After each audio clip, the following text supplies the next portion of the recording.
2015 में सलमान खान की मूवी बजरंगी भाईजान आई, जिसमें इंडिया को नैरो माइंडेड, कंजर्वेटिव और डिस्क्रिमिनेटिंग दिखाया गया। वहीं दूसरी तरफ पाकिस्तान को ओपन माइंडेड और नॉन डिस्क्रिमिनेटिंग दिखाया गया। उस मूवी को देखने के बाद IIM अहमदाबाद के एक प्रोफेसर ने एक रिसर्च टीम तैयार की। उस रिसर्च टीम ने 1950s से लेकर 2010s तक के बॉलीवुड मूवीज का एनालिसिस किया। उस एनालिसिस के कुछ पॉइंट्स ये हैं। 74% of those films presented the Sikh community as laughable. 58% of the corrupt politicians had a Hindu Brahmin last name. 62% of corrupt businessmen had a Vaishya last name. चलो ठीक है, सारे ही कम्युनिटीज को बुरे लाइट में दिखाया, लेकिन नहीं। The hypocritical thing is that 84% of Muslims in the films were shown as strongly religious and honest. और अगर किसी को क्रिमिनल दिखाया भी गया तो ये दिखाया गया कि भाई दिल का सबसे अच्छा है। फिर उस रिसर्च टीम ने ऐसे 20 बॉलीवुड फिल्म्स को एनालाइज किया जो पाकिस्तान में बेस्ड थे, यानी मूवी की सेटिंग पाकिस्तान में थी। In 18 of those 20 films, Pakistan was projected as open-minded, welcoming and courageous. चलो ठीक है, किया, लेकिन उन्हीं मूवीज में इंडियंस को नैरो माइंडेड, अनवेलकमिंग और कंजर्वेटिव दिखाया गया। ये वही बॉलीवुड है जिसमें गुंडे, मवाली और अंडरवर्ल्ड के लोगों को तिलक लगाए हुए दिखाया जाता है। वहीं दूसरी तरफ मास मर्डरर्स और कन्वेक्टेड क्रिमिनल्स को ग्लोरीफाई और ग्लैमराइज किया जाता है। अब आप बोलोगे कि क्या यार, मूवीज आर फॉर एंटरटेनमेंट, ज्यादा मत सोचो। जी नहीं। फिर उसी रिसर्च टीम ने स्कूल्स में एक सर्वे कंडक्ट किया और उस सर्वे से ये पता चला कि 94% बच्चे ये मानते हैं कि बॉलीवुड की स्टीरियोटिपिकल रिप्रेजेंटेशन ऑथेंटिक है। उसी रिसर्च ने ये भी बोला कि रीसेंट डेकेड्स में हिंदूज को स्टीरियोटाइप करना और भी ज्यादा बढ़ गया है। अभी रिसेंटली बॉलीवुड में एक टर्म को बहुत ही एफिशिएंसी से मार्केट किया जा रहा है, हिंदू टेरर। अनुराग कश्यप, जिसने सेक्रेड गेम्स में हिंदूज की धज्जियां उड़ाई हैं, उसने इस टर्म को ट्वीट भी किया था in a public display of his Hindu phobia. वहीं दूसरी तरफ बॉलीवुड की सेलिब्रिटी प्रियंका चोपड़ा के प्रोड्यूस्ड शो क्वांटिको में अमेरिका में एक टेरर अटैक के पीछे रुद्राक्ष पहनने वाले हिंदू को दिखाया गया। Quantico was a show specially made for Priyanka Chopra and produced by her, so please it was in her control to say yes or no to that script. Priyanka defamed the very country that gave her all the love and made her famous. Unfortunately, even she turned out to be Hindu-phobic. मैं इन so called Bollywood celebrities से सिर्फ एक question पूछना चाहता हूँ। Name one terror attack that has been carried out by people of the Hindu community across the globe. सब जानते हैं कि इंडियन कम्युनिटी पूरे ग्लोब में फैली है और इनमें से मेजॉरिटी हिंदूज ही हैं। तो इनसे किसी देश को प्रॉब्लम क्यों नहीं हुई? क्या पेरिस अटैक्स हिंदूज ने करवाए थे? यूरोप में रेप्स और मास शूटिंग्स हिंदूज कर रहे हैं? किस हक से अनुराग कश्यप ये बोल रहा है कि हिंदू टेरर इज इंक्रीजिंग? किस हक से प्रियंका चोपड़ा एक पूरे कम्युनिटी को दोष दे रही है अपने शो में? In fact, when Afghanistan was destroyed by invasions, it was India, a Hindu majority nation, who built a parliament for Afghanistan. And mind you, Afghanistan is a country with 99.7% Muslims. So please don't say India is Islamophobic. Hindus are just against forceful conversions, love jihad and terror, which are not depicted in so-called shitty Bollywood films. You just cannot keep targeting one innocent community just because it is tolerant and stays silent. Yes, rape is horrific. And the recent Kathua case is being investigated. लेकिन इन Bollywood actresses को देखो जो play cards लेकर खड़े थे और deliberately Hindustan और देवीस्तान को यूज कर रहे थे, blatantly attacking an entire community for one horrific crime. अब कौन ला रहा है रिलीजन बीच में? रियलिटी में हर चीज में रिलीजन लाने वाले लोग ये कूल इंटेलेक्चुअल्स ही हैं। In 2018 itself, Geeta, who was a 10-year-old girl, was gang raped by Muslims in Ghaziabad. Why didn't the very same celebrities stand up with placards? Gita लड़की नहीं है, इंसान नहीं है। कहां गई तुम्हारी इंसानियत? ये सिर्फ यही दिखाता है कि ये लोग हिंदू फोबिक हैं और इंडिया से नफरत करते हैं। इट इज स्ट्रेंज कि इनमें से एक का बाप ये है, एक नवाब साहब से मैरिड है और एक है Swara Bhaskar, the biggest hypocrite of all. इसकी एक फेक फेमिनिस्ट मूवी आई थी, वीरे Di wedding. Veere Di wedding had a scene where Hindu phobic Swara Bhaskar was masturbating. गौर करने वाली बात यह है कि जिस हिंदुस्तान को ये गाली देते हैं, कंजर्वेटिव और इंटॉलरेंट बोलते हैं, उसी हिंदुस्तान में ये मूवी रिलीज भी हुई, लोग देखने भी गए और मूवी सुपर हिट भी हुई।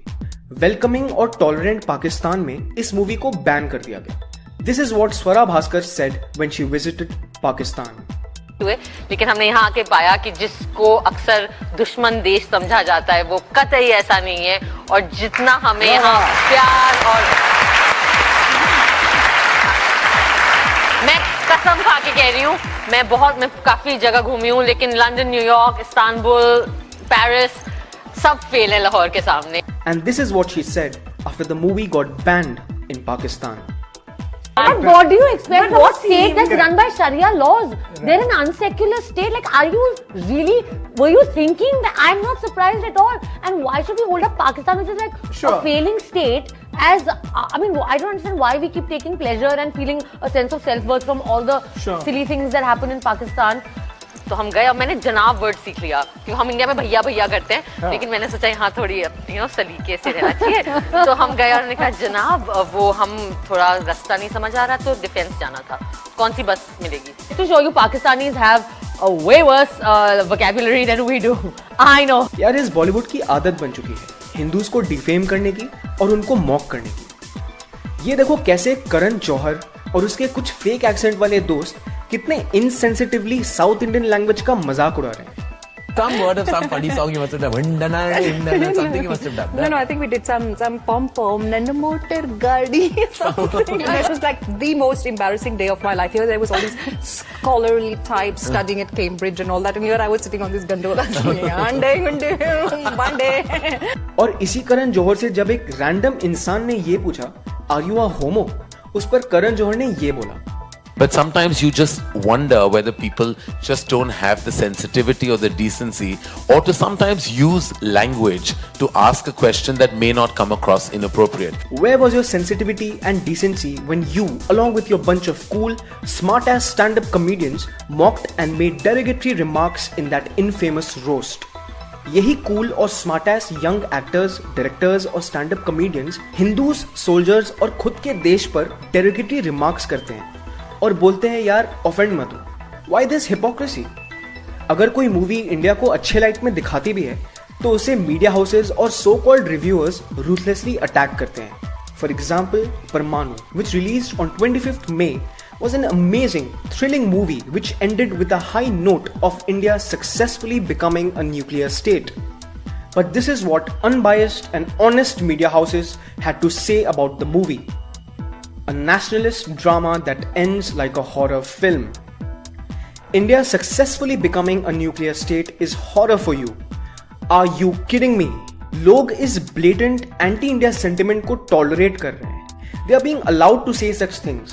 और फिर भी ये चिल्लाते रहते हैं India is intolerant. भाई, India intolerant होती तो कोई ये भी नहीं बोल सकता था कि India intolerant है.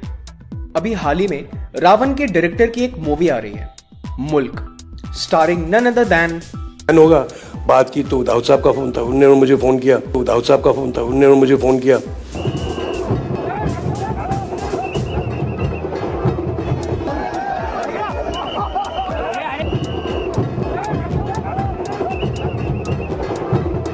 उसके प्रेस कॉन्फ्रेंस में तापसी पन्नू ने ये कहा, डिस्टर्बिंग है, इसलिए मैं बताती हूँ क्यों मैं इसका आंसर देती हूँ। सबसे पहले तो एक अपनी लाइफ से बताना चाहूँगी। My manager is a Muslim, my driver is a Muslim, my house help is a Muslim. अगर मेरे को डिस्टर्बिंग फील होना हुआ कि इन सब लोगों की प्रेजेंस में, तो आई थिंक मैं तो बहुत ही डिस्टर्ब रहूँगी दिन रात, क्योंकि my life is run by them. So it was very disturbing to realise कि this is how a particular religion is targeted. So एक तरह से मेरे को डिस्टर्बिंग था, क्योंकि ये लोग लिटरली मेरी लाइफ का एक मतलब इनसेपरेबल हिस्सा है। तो मेरे लिए बहुत डिस्टर्बिंग था ये चीज़, इसलिए शायद ये एक बहुत बड़ा रीज़न था मेरा फिल्म करने का, कि अगर किसी को खड़ा होना चाहिए तो शायद I think I would love to take the responsibility. तो ये जो दहशत है, जो डिस्टर्बेंस है जो मेरे दिमाग में थी, ये उसको वेंट आउट करने का तरीका था ये फिल्म करना. सो इतना डिस्टर्बिंग था मेरे लिए. लेकिन तापसी के लिए ये तब डिस्टर्बिंग बिल्कुल भी नहीं था जब हिंदू टेरर को मार्केट किया गया, हिंदुस्तान को रेप से एसोसिएट किया गया. वही हिंदुस्तान जिसकी मेजॉरिटी पॉपुलेशन हिंदू है और जो तापसी के फिल्म्स को देखती है और पैसा और प्यार देती है. और तो और फिल्म के डायरेक्टर ने उसी प्रेस कॉन्फ्रेंस में एक बहुत ही डम्ब, इग्नोरेंट और बायस्ड बात बोली. End of the day what I want to say is, so ये 92 93 हो गया, फिर ये सिलसिला खत्म हो गया. 93 में बंबई में बॉम्ब ब्लास्ट हो गए, वो उसका पूरा केस जो चला वो चला, आप देख ही रहे हैं. 2002 तक एक बड़ा कांड हुआ गुजरात में, जिसके बाद शांति हो गई थी. हिंदू मुसलमानों ने डिसाइड कर लिया था भाई जिंदगी is way tougher than this conflict. So they started dealing with life. But past few years, it has changed again. It has taken a new form. मतलब 2002 में एक बड़ा कांड हुआ और उसके बाद सब पीसफुल था. और अब अचानक से पिछले 4 सालों में हिंदू टेरर ने देश को हिला कर रख दिया है. तो शायद डायरेक्टर साहब 2008 में रावण की डिजास्टर स्क्रिप्ट लिखने में बिजी थे, क्योंकि 2008 में 26/11 अटैक्स हुए थे, जिसने इंडिया को ही नहीं पूरे दुनिया को हिला कर रख दिया था. उसका क्या डायरेक्टर साहब, जब अटैक्स हुए थे तो हमारी पुलिस और आर्मी वालों ने ही सिविलियंस की जान बचाई थी, टेररिस्ट्स को पकड़ा था, शहीद भी हुए थे. उस वक्त तो किसी बॉलीवुड सेलिब्रिटी ने AK-56 जैसे मास डिस्ट्रक्टिव वेपन से देश को नहीं बचाया. सिविलियंस को बचाने ये सेलिब्रिटीज क्यों नहीं आए? अपने बिल में घुसकर क्यों छिपे थे? ओ हाँ, आजकल तो सियाचिन के जवानों का मजाक उड़ाना बहुत कूल बन चुका है ना. क्यों आएंगे लोग, क्यों आएंगे ये कूल हिंदूफोबिक सेलिब्रिटीज लोगों को बचाने? Where is the fake feminist Swara Bhaskar now when the Hindu community is being labeled as Hindu terror? इनके बारे में विवेक अग्निहोत्री ने ये बात काफी सही बोली. तो आप अगर अर्बन नक्सल्स की लीडर हैं तो आपको एक जिम्मेदारी से बोलना चाहिए, क्योंकि आपकी आइडियोलॉजी कुछ भी हो, भले हिंदुस्तान के टुकड़े करने की हो, पर आपकी आइडियोलॉजी तो है, तो आप उसको रिस्पॉन्सिबिलिटी से करें. और ये इसलिए मैं इनको फेक फेमिनिस्ट बोलता हूं क्योंकि ये लोग लोगों को प्रवोक करने का काम करती हैं, सिर्फ सोशल मीडिया में पॉपुलैरिटी गेन करने के लिए. अगर इन्हें वाकई वुमेन एम्पावरमेंट की चिंता हो तो कोई लिख ही नहीं सकता, हिंदुस्तानी व्यक्ति तो लिख ही नहीं सकता, मैं गारंटी कर सकता. और रही बात की यार, ये बॉलीवुड आखिर क्यों हिंदूफोबिक है, इसका रूट कॉज क्या है, आखिर क्या बिगाड़ा है भारत ने इनका? तो इस पर Rajiv Malhotra, who is working hard to expose the breaking India forces and uncovering Hinduphobia in our education system, उन्होंने बहुत ही सटीक आंसर दिया. Why is the Indian left so against Hinduism? उनका क्या मोटिव है? If you can answer that, it's the same kind of people. Why is the Indian left so anti-Hindu? Partly it's ideological. The Charvaks were not with bad motive. They were convinced of some point of view. I mean, not everybody is born in a certain way and has the grace to understand things the way we understand it. So some of it is ideologically they're convinced of something. No, because this education is not intellectual level conviction. आप argue करें उनके साथ, वो बहस करते जाएंगे. There is ego in the way. That transformation is an adhyatmic transformation. It is not done very easily by logic, because logic को resist करेंगे, fight करते जाएंगे. So some of it is like that. Some of it is that it's fashionable. Their point of view has become very fashionable. This in the media it is very fashionable. Also, they feel that our point of view represents backwardness, old primitive kind of stuff. And so there are a lot of factors that have come into play. It has become a very ordinary, normal way of thinking to bash the Vedic system. अब time आ गया है कि ये Bollywood celebrities, stand up comedians और so called intellectuals जो Hindus, soldiers और India को insult करते आ रहे हैं, सुधर जाएं. एक तो ये अपने मूवी और unfunny wannabe American stand up comedy के थ्रू प्रोपेगेंडा फैलाते हैं, उससे करोड़ों कमाते हैं और पब्लिक पागलों की तरह इन्हें भगवान मानती है. India is the youngest country in the world and young minds are very impressionable. Let's fight against this Hinduphobia and boycott these elements from the society who are doing nothing but spreading misinformation, mistruth, causing mass hysteria and misguiding the Indian youth. If you loved this video and found it sensible, share it with as many people as you can to spread awareness about this issue and subscribe to FMF for more such content ahead.